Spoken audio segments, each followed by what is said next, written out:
So, did the industry destroy Mr. Lupe Fiasco, Mr. Food and Liquor himself? Lupe Fiasco did a recent freestyle not too long ago, that is, over J. Cole illustrious beat for Everybody Dies. Now, Lupe Fiasco just finessed the track a little bit differently where he entitled it N-E-R-D. And he basically talked about dirty Jews, right? He was talking about the music being held by dirty Jews, and these are his words, that is. So, afterwards, of course, on Twitter, people got at him like, yo, Lupe, what's going on here, man? Lupe, what's going on? I mean, come on, guy, I skateboard to your music. I mean, we our bar mitzvahs. I mean, we love you. What is this? And Lupe was trying to explain basically for an hour as to why his statements were not able to be seen as anti-Semitic, right? Standing on his square, that is. And Lupe Fiasco went back and forth, much like Talib Kweli does every now and then with the people in the Twitter comment section of his page. What is interesting though is that Lupe Fiasco was on par to release a 3-disc album or 3 albums out of the entire year. He had been talking about doing this for quite some time, if you all remember. It's been about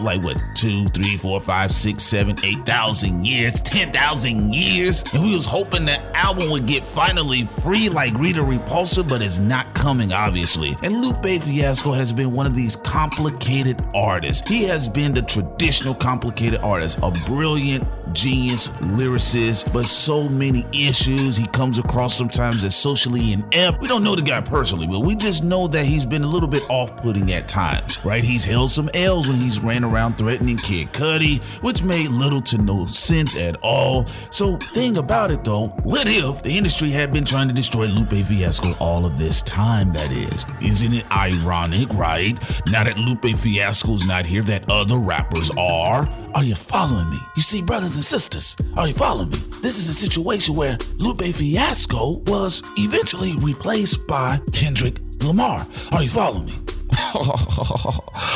I got some Sprite. It's like I have a boat and I don't listen to Lupe Fiasco. Lupe Fiasco held his ground, right? And what happened with Lupe Fiasco was that he became extremely vocal when it was during the whole truth movement, right before the Occupy Wall Street movement. Remember there was a quote-unquote truth movement? Remember there was a whole movement of what happened to Building 7 in the whole 9/11 situation? And I remember watching David Letterman one time, and Lupe Fiasco was performing. He was performing a song from Lasers, I believe. And at the end of the song, at the end of the performance, he's on stage live on TV, and he says, "No New World Order." David Letterman proceeds to walk over there towards the end of the performance, and after Lupe does his song, he's basically shaking his hand like, "Nigga, you will never work in this town again." And of course, after that, I didn't really see too much of Lupe Fiasco. Of course, I listened to some of the tracks he dropped online and some of his mixtapes. However, overall, that presence he once had during the Food and Liquor days, and even during the Cool days, you didn't see it anymore. There was a digression. Even though I felt personally Food and Liquor 2 was a dope album, honestly, there were people coming after Lupe Fiasco. It was to a degree he had ruptured something. He ruptured some type of vessel within Hollywood or the music industry because he started getting all of these weird attacks critically. It was like almost all of a sudden overnight, a lot of critics was like, "We're just gonna dissect the shit out of your art. We're gonna Sinead O'Connor you." And so when he dropped Bitch Bad, of course, as you recall, there was one lady and she basically went in on Lupe Fiasco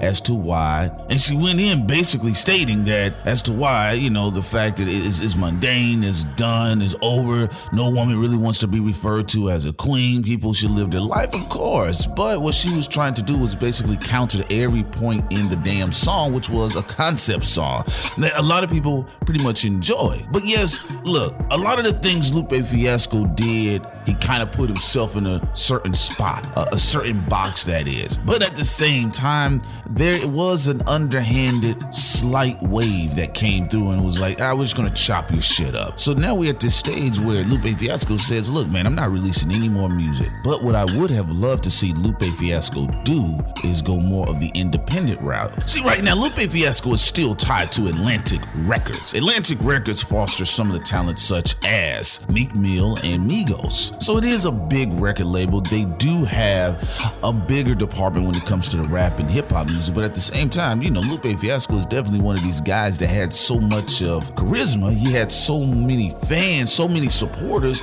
that he could have jumped off into the independent circuit a long time ago.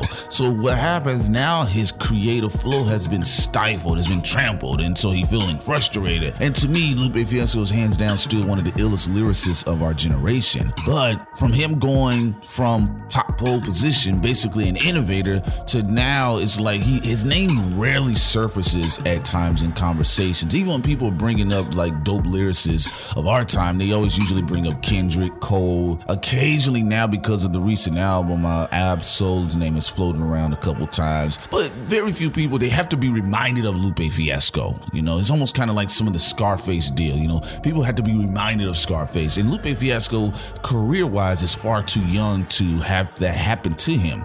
I was actually looking forward to his album. I really was, even though I think some of the stuff he does online is a bit cheesy. But I still was looking forward to the artistic endeavors of Lupe Fiasco. His complex lyricism, I mean, it's ridiculous. If you just break down the song, dumb it down, which I thought it was a very powerful protest in the record as well. But if you break down the lyrics of the songs, I mean, there's so many double and triple entendres and nuances and similes and metaphors. It's ridiculous. I remember when the song came out, there were Negroes literally saying, "Yo, what the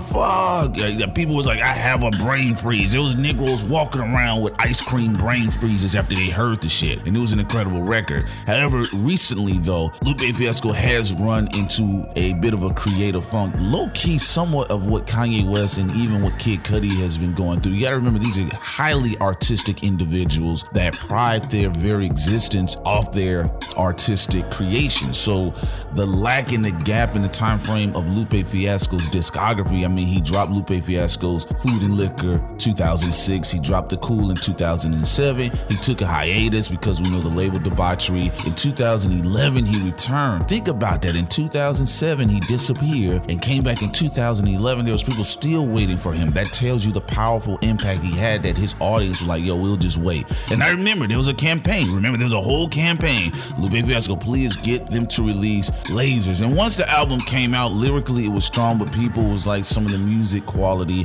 or sonically it sounded a little off. Too much of the Skylar Grey shit. You know what I mean? I need a doctor. Remember that shit Eminem and Dr. Dre did? Yeah, it was a little bit too much of that. Then he doubled back with Food and Liquor 2, the Great American Rap Album Part 2 in 2012. Then he disappeared for about 3 years, and then he released Tetsuo in the Youth. And it did okay. It did all right. There was a few people buzzing about it. The track Deliver was a very powerful track, and it was a testament, of course, to pretty much what had been taking place in Chicago and most quote-unquote ghettos and hoods in America, where there's a lot of bureaucratic redlining and redistricting, and also a refusal to service the people in a particular community. That's right, he got his Malcolm X on in a goddamn song, and it was a powerful track. But where Lupe Fiasco stands right now in 2016 and moving into 2017 remains to be known. I mean, we don't really know at this stage. He kind of does this thing where he's like, "I quit."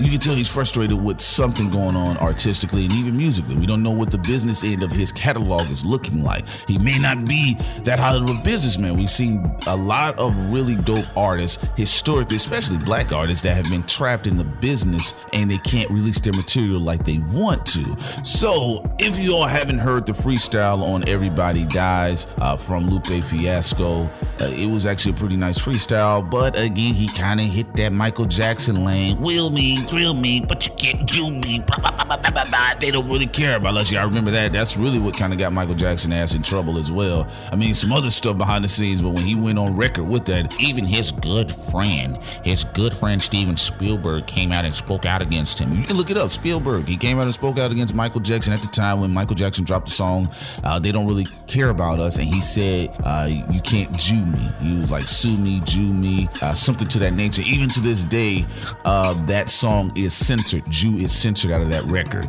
So Lupe Fiasco definitely hit the lane of I don't give a fuck and referred to them as dirty Jewish execs. And he has to be realistic. Of course, people gonna get at his neck and he's going to tell them that it's not anti-Semitic. But at the end of the day, those people are gonna see that. And we know who's all got the vice grip on the industry. So obviously Lupe Fiasco doesn't give a fuck. He says, I'm done. Hopefully he's not done. I'll just be honest with you. You know, it doesn't seem like Lupe Fiasco is having any sort of mental nervous breakdown. It doesn't seem like he's really going through any shit like Kanye West or Kid Cudi from what we've seen. I mean, I've seen him on Twitter. He's playing mostly Street Fighter, okay? So it's not like, you know, Lupe Fiasco's checking himself into the Betty Ford clinic. Yeah, he's trying to figure out the cheat code to unlock Zancliff right now. So I really would like to see Lupe Fiasco get back in the studio because I think lyrically he is superior to Kendrick Lamar and J. Cole. Personally, that's my personal opinion. I like Kendrick and J. Cole, but the way Lupe Fiasco used to conceptually attack certain subjects, it was just different. It was really different, and he has a very unique style, a very jazzy and elegant yet complicated style. And I would like to see him bring that back, man. I even would like to see Jay Electronica do some shit. You know, it's just some of these guys, it's kind of hard to move them, but I guess I know myself, I can be artistically lazy too as well. But tell me, what do you think? Do you think that the music industry, though, on the low key had shut Lupe Fiasco down? I think to some degree, yes. But is it a complete 100% shut down? Like they ran his ass out of the country? Nah. But you tell me, what do you think? And are you looking forward to a Lupe Fiasco? Or do you think he should just hang it up? And if he hangs it up, what does that mean for his legacy in hip hop? This is your boy Prince Solomon. I am out. One.